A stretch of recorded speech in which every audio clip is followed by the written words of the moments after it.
মাকে মিথ্যে কথা বললে যা হয়। ও মা, মা তুমি অনেকদিন ধরেই বলছিলে না একটা ব্যাগ কিনবে কিনবে, তো এই দেখো আমি তোমার জন্য একটা অনেক ভালো ব্যাগ নিয়ে এসেছি। হ্যাঁ, ব্যাগের তো একটা দরকার ছিল, কিন্তু তুই কেন আনতে গেলি? তোকে নিশ্চয়ই দোকানদার কম দামের ব্যাগ বেশি দামে ঘচিয়ে দিয়েছে।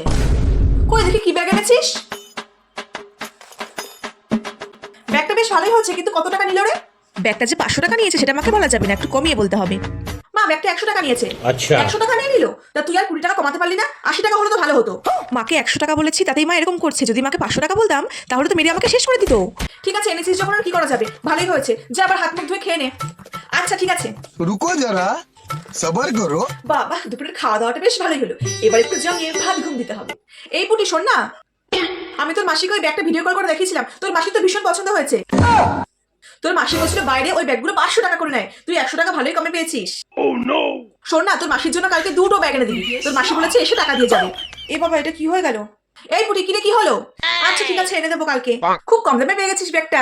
এই দেখি মায়ের কাছে মিথ্যা কথা বলে আমি নিজে ফেসে গেলাম, এখন থেকে আমার পকেট থেকে 1000 টাকা দিতে হবে, তোর ব্যাগ ভালো লাগে না।